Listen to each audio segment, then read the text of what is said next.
नमस्कार दोस्तों, मैं अपराजिता लेट्स टॉक लॉज में आप सबका बहुत-बहुत स्वागत करती हूँ। दोस्तों आज के इस वीडियो में हम बात करेंगे कि लोन डिफ़ॉल्ट होने के बाद में बैंक क्या-क्या कर सकता है? बैंक का लोन डिफ़ॉल्ट होने के बाद में नेक्स्ट स्टेप जो है वो क्या होता है? बहुत सारे लोगों का हमसे ये सवाल होता है कि उनकी ईएमआई बाउंस हो गई है, तो बैंक ज़्यादा से ज़्यादा लीगल एक्शन जो है वो क्या ले सकता है? तो दोस्तों आज की इस वीडियो में चलिए जानते हैं कि अगर आपकी भी ईएमआई बाउंस हुई है, तो बैंक ज़्यादा से ज़्यादा आपके अगेंस्ट क्या लीगल एक्शंस ले सकता है? तो चलिए वीडियो को शुरू करते हैं। दोस्तों अगर आपने बैंक से लोन लिया है और आपके पास में किसी तरह की कोई प्रॉब्लम आने वाली है या आपको ऐसा लगता है कि आप पैसा नहीं दे पाएँगे, किसी तरीके के कोई ऐसे सर्कमस्टेंसेस क्रिएट हो जाते हैं कि आप किसी वजह से बैंक को ईएमआई टाइम पर नहीं दे सकते हैं या नहीं दे पा रहे हैं, तो आपके पास में प्रॉपर इन्फॉर्मेशन होना जो है, वो बहुत ज़्यादा ज़रूरी है। क्योंकि जब तक आपके पास में प्रॉपर प्रोसीजर के बारे में इन्फॉर्मेशन नहीं होगी, तब तक आप बैंक को डील नहीं कर पाएँगे, आप बैंक को हैंडल नहीं कर पाएँगे। क्योंकि आपके मन में एक बात जो है वो हमेशा चलती है कि रिकवरी एजेंट्स जो हैं, वो हमारे दरवाजे पर आएगा और वो हमें हैरेस करेगा, हमें परेशान करेगा, हमारी इंसल्ट करेगा। तो देखिए वो जो चीज़ें हैं वो अलग होती हैं। लेकिन इसके अलावा बहुत सारी ऐसी चीज़ें हैं जो बैंक अपने कर्ज़दार के विरुद्ध यानी कि जिसने भी बैंक से कर्ज़ लिया है, बैंक से जिसने भी लोन लिया है, उस व्यक्ति के अगेंस्ट जो है वो बैंक बहुत सारी अन्य चीज़ें भी करता है, जिसकी इन्फॉर्मेशन, जिसकी जानकारी आपके पास में होनी चाहिए। क्योंकि ये जो इन्फॉर्मेशन है ये आपके लिए जानना बहुत ज़्यादा ज़रूरी है। अगर आप किसी एडवोकेट के पास में जाते हैं, जैसे कि मान लीजिए आप फिज़िकली मेरे पास में मेरे ऑफ़िस में आते हैं, तो उसका जो है वो आपको कंसल्टेशन चार्ज पे करना होगा। इसलिए मैं वीडियो के माध्यम से आपको ये इन्फॉर्मेशन डायरेक्ट आप तक पहुँचा रही हूँ। तो इस वीडियो को लाइक ज़रूर कीजिएगा। अगर आप चैनल पर पहली बार विज़िट कर रहे हैं, तो हमारे चैनल को सब्सक्राइब भी ज़रूर कीजिएगा।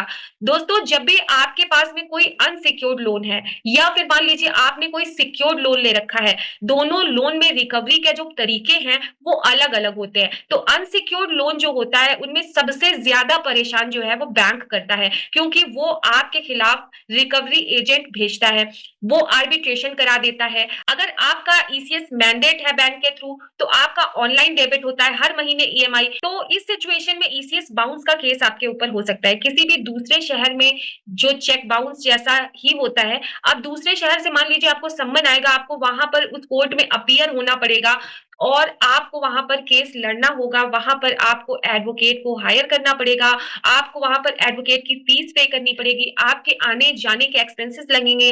तो ये मान के चलिए कि 1 महीने में 2 से 3 डेट भी इस केस में आपकी पड़ सकती हैं, तो भी आपको वहाँ पर बहुत ज़्यादा प्रॉब्लम फेस करनी पड़ेगी। ये बात अलग है कि आप 6 महीने केस लड़ने के बाद उसमें फिजिकल अपीयरेंस से छूट ले लीजिए, लेकिन केस हो जाने के बाद में एक मेंटल प्रेशर जो है, वो आपके ऊपर निश्चित तौर पे बढ़ जाएगा। तो लोन डिफ़ॉल्ट करने के बाद ऐसी प्रॉब्लम्स जो हैं वो आती हैं। रिकवरी एजेंट्स का आपके घर आना, लीगल नोटिस का आपके घर आना, बैंक की धमकी आना और फिर आपके खिलाफ इस प्रकार के केस होना, तो आपको इसमें देखिए बहुत ही ज़्यादा प्रिकॉशन से और बहुत ही ज़्यादा सावधानी से आपको बहुत ही ज़्यादा निडर होकर के इस चीज़ को फेस करना है।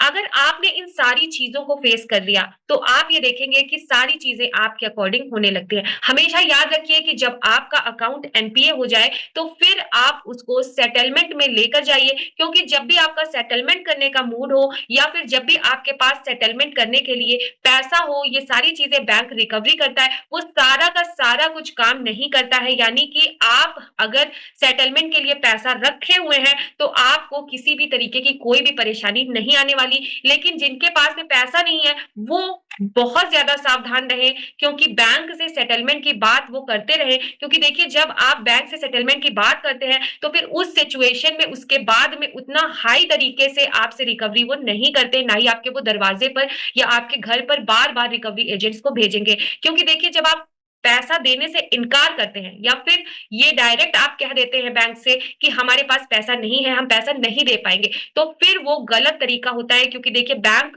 को आपको डायरेक्ट बताना ही नहीं है कि आपके पास में पैसा नहीं है। आपको ये कहना है कि हम नेक्स्ट मंथ में दे देंगे, हम व्यवस्था कर रहे हैं या हम पैसे की अरेंजमेंट में लगे हुए हैं। हम किसी तरीके से जैसे ही पैसे का अरेंजमेंट हो जाएगा, हम नेक्स्ट मंथ में या 1 से 2 महीने बाद हम आपका पैसा जो है वो दे देंगे। इस तरीके से आपको क्या करना है, टाइम लेना है। तो जब आप इस तरीके से आप बैंक को टालेंगे, तो आने वाला कुछ समय जो है वो आप इस तरीके से निकाल सकते हैं। जब आपके पास में पैसा हो जाए, तो फिर आप सेटलमेंट के लिए उनसे अप्रोच करिए, तो इस तरीके से आपका सेटलमेंट हो सकता है, किसी भी तरीके की कोई भी दिक्कत परेशानी आपको नहीं होगी। बैंकों का यही स्टेप होता है कि अगर लोन डिफ़ॉल्ट होता है, तो उसके बाद वो आपको रिकॉल नोटिस देते हैं, रिकवरी एजेंट्स आपके दरवाजे पर भेजते हैं, डिमांड नोटिस भेजते हैं, एडवोकेट की नोटिस भेज देते हैं या फिर आर्बिट्रेशन की नोटिस भेज देते हैं या फिर आपके खिलाफ वो 138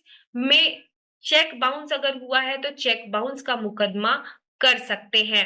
सेक्शन 25 में ईसीएस बाउंस का केस वो फाइल कर सकते हैं। अगर मामला 406, 420 का बनता है तो वो भी कर सकते हैं केस फाइल।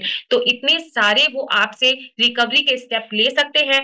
ये सारी प्रोसीडिंग्स जो हैं वो बैंक करते हैं। अगर आपका लोन डिफ़ॉल्ट हो जाता है, लेकिन अगर आप सेटलमेंट करना चाहते हैं या आपने सेटलमेंट कर लिया है, सेटलमेंट की आपने बात कह दी कि आप सेटलमेंट करना चाहते हैं, तो ये सारे जो प्रोसेस हैं वो लागू नहीं होंगे।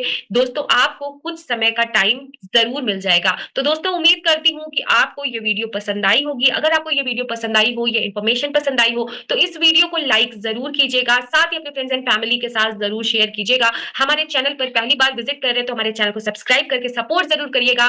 फिर मिलती हूँ नए इन्फॉर्मेटिव वीडियो के साथ। Till then bye bye.